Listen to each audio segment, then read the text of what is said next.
Welcome to GBIC, Relationship University, the Relationship Problems channel, where we find relationship solutions and get better together.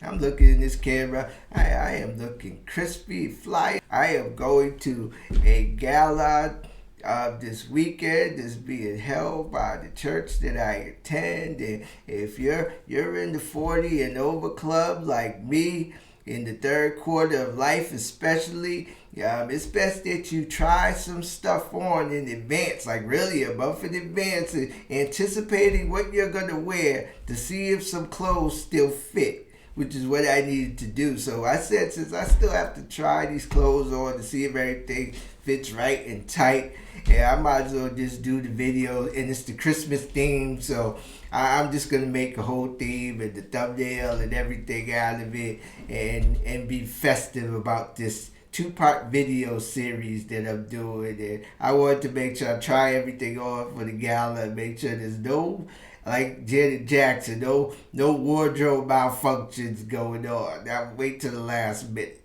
So yeah, so this is what we doing today. Looking rather fly. I'm loving myself today.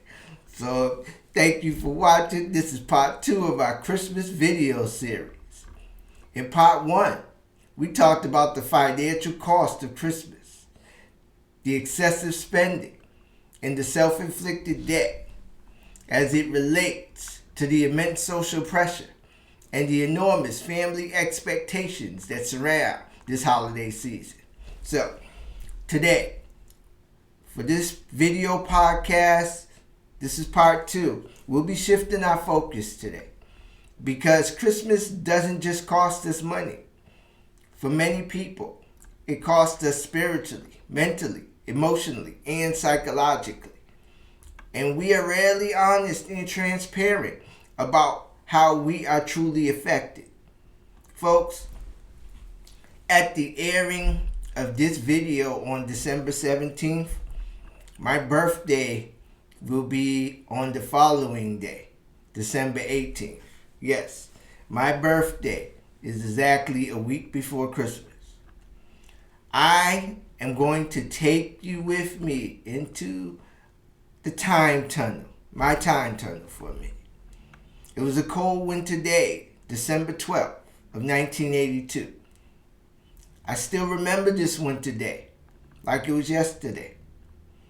There were these huge snowflakes that were coming down. My cousin and I was in awe because the snowflakes were abnormally large on this particular day. We were outside for a little bit, trying to catch the snowflakes with our tongue.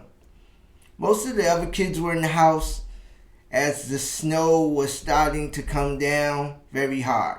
So I, along with my cousin, came into the house to do what we typically do on those indoor play days. We played Nerf hoop in basketball in the bedroom. We were playing basketball. Along with my mother, she was in the house and she was cooking in the kitchen when we heard a banging downstairs by the back door in the basement. My cousin and I heard the loud boom, but we didn't think anything of it really. We just continued playing.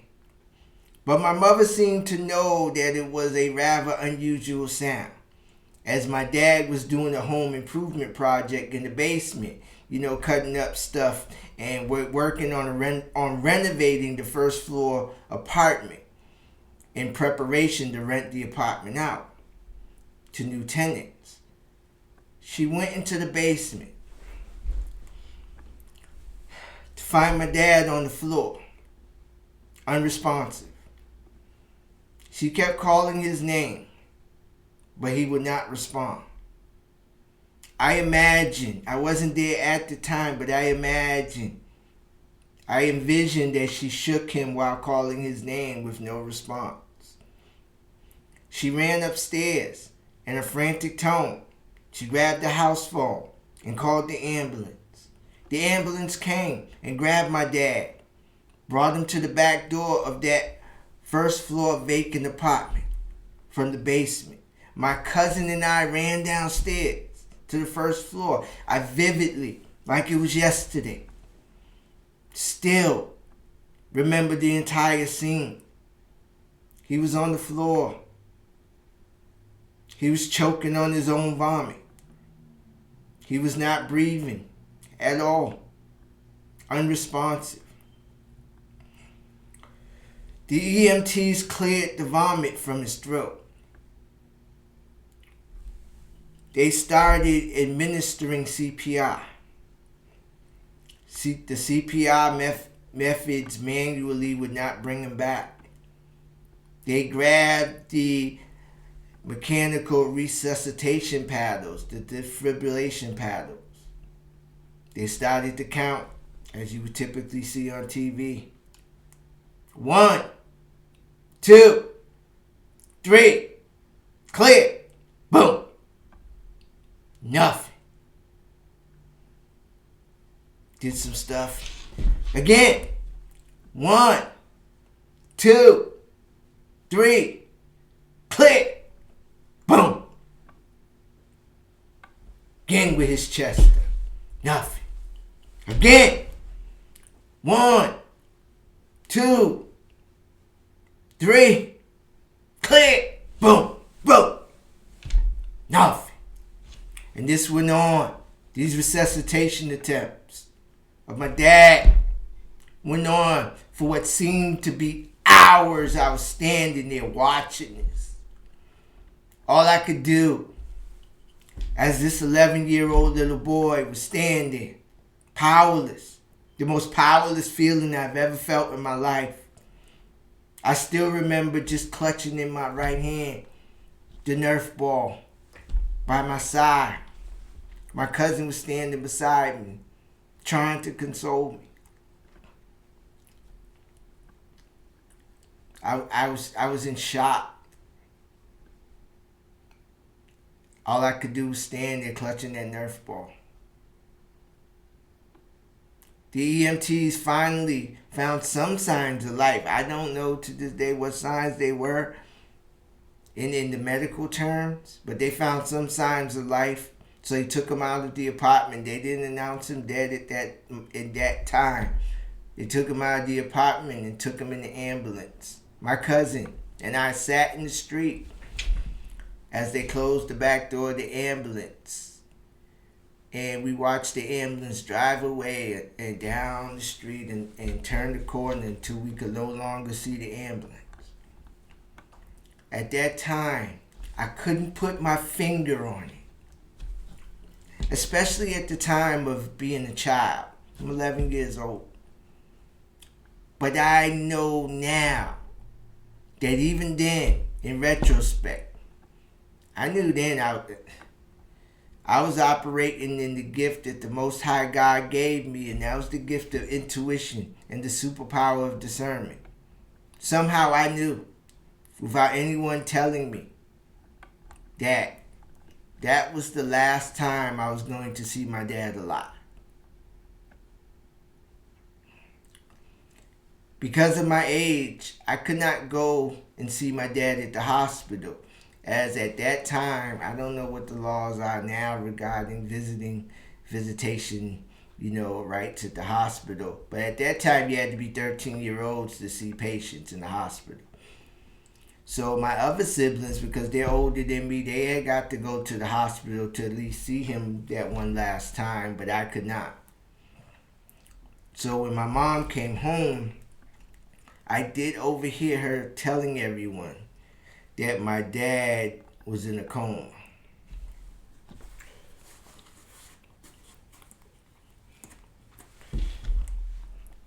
He was brain dead. And if he did ever regain consciousness, he would be a vegetable for the rest of his days. So the following day, my mom made the painful decision to pull the plug. My dad was announced dead on that day, December 13th. So I told you all my birthday is this week, December 18th. He died December 13th. When was the funeral?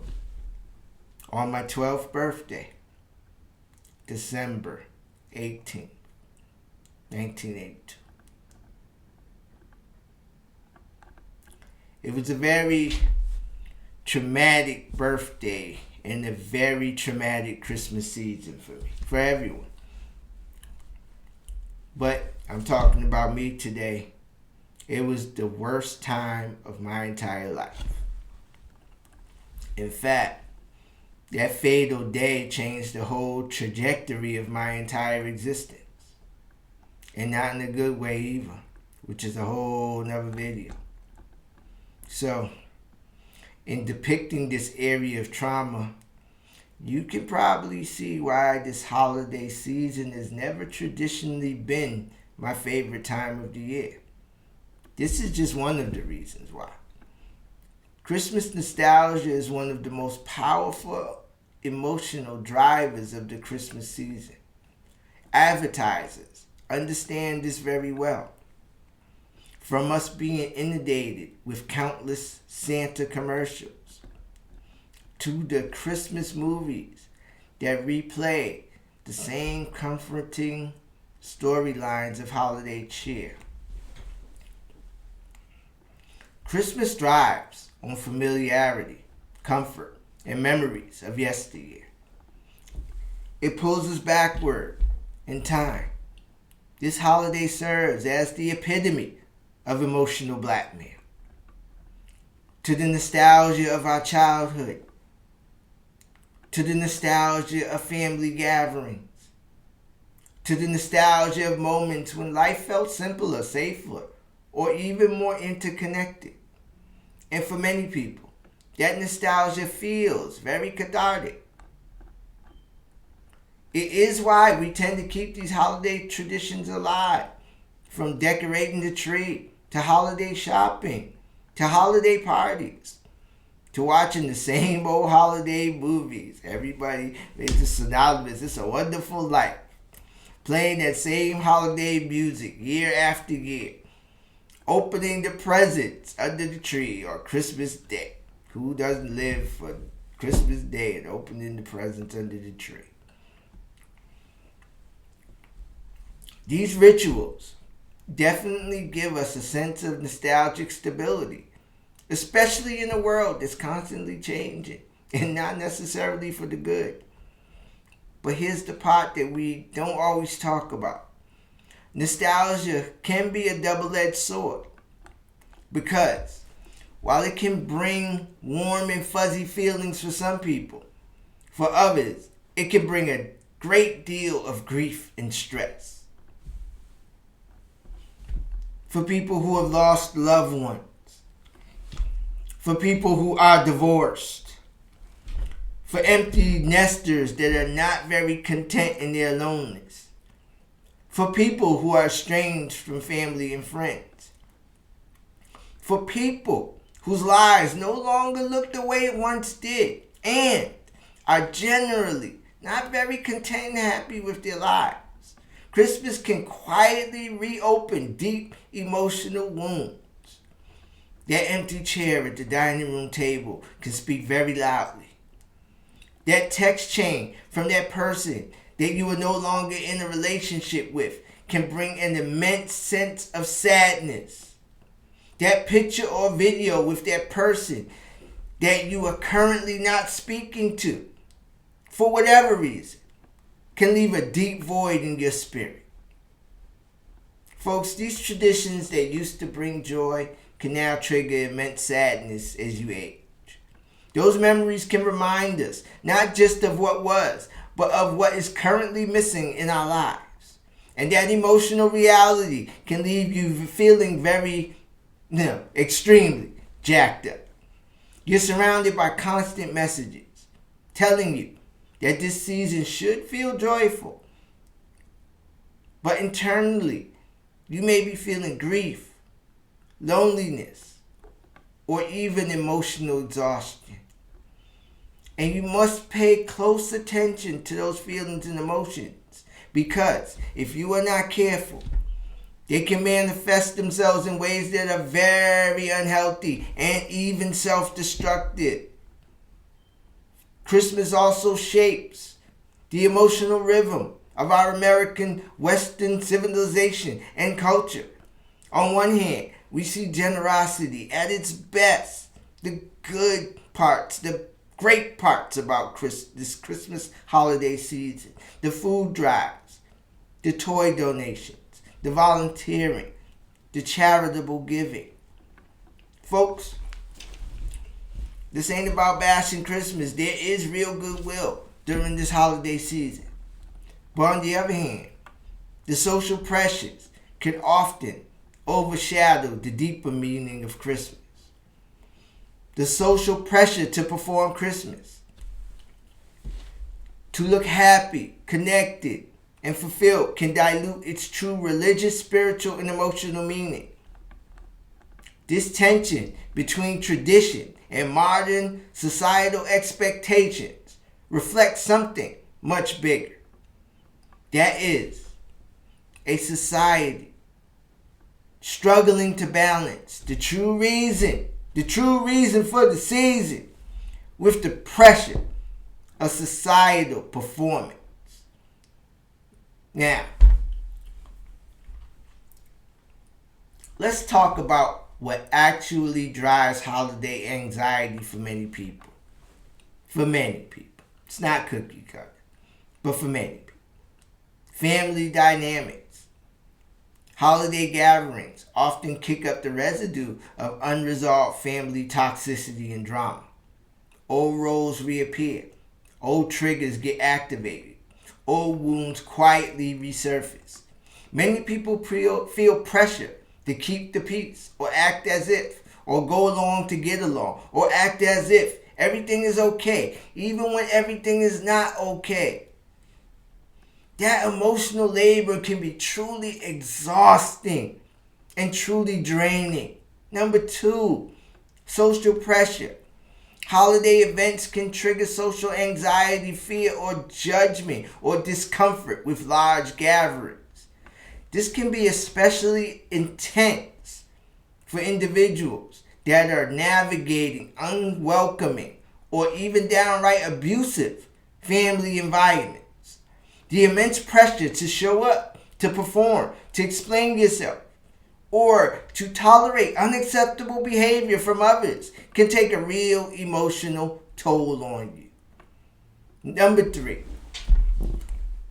This is what I struggle with every year. I preface this video with everything concerning the trauma that I endured every season concerning the tragic death of my dad, grief and loss. The holidays are one of the most common grief triggers. For people who have lost loved ones, December can intensify feelings of sadness, anxiety, and depression. The entire world seems to be celebrating, while internally you're grieving and you're mourning. And no one can tell you how to grieve and mourn. For me, there is still a sense of mourning and grieving, even after all these years, though my dad has been gone for many years. I always, in some respect, relive that fatal day every year, on my birthday and Christmas, this whole holiday season. Those feelings can feel extremely isolating and very lonely. Number 4, trauma triggers. Holiday environments can also activate trauma. For individuals with histories of family conflict, instability, or emotional neglect, just the mere sight, sounds, and expectations of Christmas can trigger bad memories that are stored in your body. You may not even know why you are feeling so tense, so sick, or so anxiety-ridden. Large gatherings energize some people, but some they drain others. This goes into the individuation dynamic work of determining, for one thing, whether you are a true introvert or a true extrovert. Because knowing these traits regarding yourself really matters. If you are an innate introvert, it is okay. Because some people, and this is what I found out in my individuation journey, some people get energy from being around people. But for introverts, innate introverts like me, it drains my energy. I get energy from being in my solitude. So you don't need to attend every large event in order to belong. For some, small events and gatherings are better. Checking in with that trusted friend is immense. Spending time with someone who may be alone is truly benevolent. Choosing quality over quantity is choosing peace over just wanting to settle for companionship. Belonging shouldn't require spiritual, mental, emotional, and psychological exhaustion. So, if necessary, let go of that traditional holiday narrative. Christmas often comes with a conditioned societal script based on how it should look, or how we should feel, or how everyone else appears to be celebrating. Letting go of that narrative is one of the healthiest things you can do. Just being present with small moments surrounding this holiday helps counter stress and perfectionism. The holidays do not need to be perfect to be meaningful. Here are the practical ways to protect your emotional well-being during this holiday. Thus, what I always talk about on this channel and this tribe that we rolling with now, protecting your peace. Number 1, set realistic goals for you. Focus on what truly matters to you during this holiday season. Do not be consumed about what matters to others. Communicate clearly to others if you are not okay. It is okay to not be okay. If you are feeling overwhelmed, stressed, or depressed, just say so. And you don't need to convey a big explanation to state your truth. Just be honest about your truth in regard to what you are feeling and experiencing. Number 3, say no when necessary. And no is a complete sentence. Declining invitations is not selfish. It is not self-centered. It is not self-absorbed. Don't let people gaslight you or manipulate you or pull that emotional blackmail on you. Your well-being matters more than people-pleasing and caretaking. Number 4, manage and set the expectations with folks. Accept that not every interaction will be pleasant when you are not seeking the affirmation, validation, and appreciation of others. But when people show you who they are, once you try to set your boundaries, believe them and navigate accordingly. Either limit your interactions with people who don't have your best interest or detach altogether.